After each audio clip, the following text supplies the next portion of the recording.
আমরা জাগনারী জাগ বন্ধু শিখা জাগনারী জাগ বন্ধু শিখার পক্ষ থেকে আমরা নারীদের মর্যাদা রক্ষার্থে একটা অঙ্গীকার যাত্রা শুরু করেছি।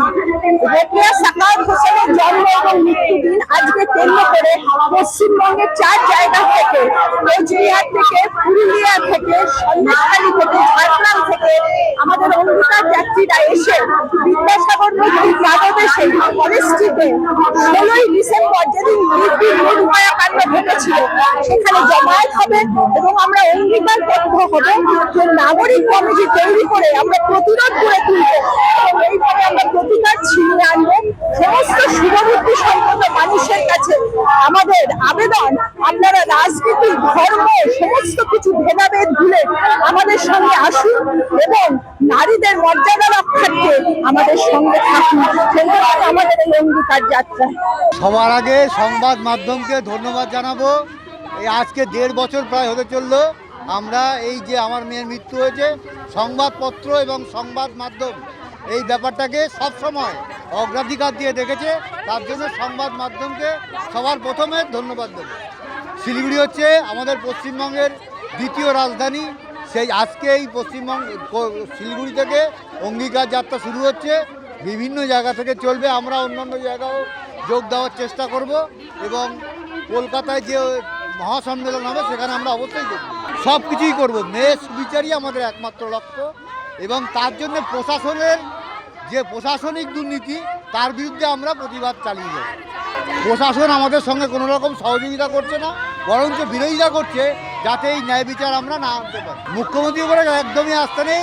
3 দিন পরেই মুখ্যমন্ত্রীকে আমরা পরিষ্কার জানিয়ে দিয়েছিলাম যে আমরা আপনার উপরে আস্থা রাখতে পারছি না এবং উনি আস্থা রাখার মতন কোনো কাজ করেননি এবং কোনো প্রতিষ্ঠান, কোনো কোর্ট এই মুখ্যমন্ত্রী বা কলকাতা পুলিশের উপরে, মুখ্যমন্ত্রী পুলিশের উপরে কোনো রকম আস্থা রাখে না। না না কোনো রাজনীতি না, সাধারণ লোক আমাদের সঙ্গে আছে।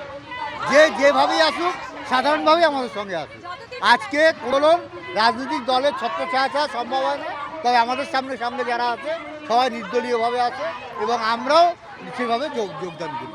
ততদিন লড়বো, ততদিন আমাদের একটাই জীবনে লক্ষ্য ছিল মেয়েকে মানুষ করা। সেটা করতে যা কষ্ট করেছিলাম তার থেকে বেশি কষ্ট করে এই ন্যায় বিচার আমরা ছিনিয়ে আনবো। ন্যায় বিচার চেয়ে পাওয়া যাবে না, এটা আমরা পরিষ্কার বুঝে গেছি। এই ন্যায় বিচার আমরা ছিনিয়ে আনবোই। বলার আজকে কোনোদিনও ভাবিনি যে এই জায়গাটায় হাঁটতে হবে। আমার মেয়ের এমডি কমপ্লিট হয়ে যেত, এই নভেম্বরের 25 তারিখ তার বিয়ে ছিল, কিছুই তার পূর্ণ হয়নি।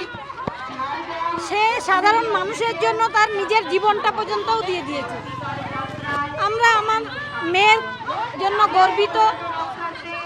তবে এই শাসক যে আমাদের সঙ্গে কোনো সহযোগিতা করছে না, আমরা যাতে বিচার না পাই সেই জন্যই সবসময় প্রচার করছে সব কিছু। তবে আমরা ছেড়ে দেব, অঙ্গীকার যাত্রায় আমরা পা মেলাতে এসেছি আর অঙ্গীকারবদ্ধ হব। আজকেও একটা 9 তারিখ, যে 9 আগস্ট আমার মেয়েকে খুন ধর্ষণ হয়েছিল তার কাজের জায়গায়।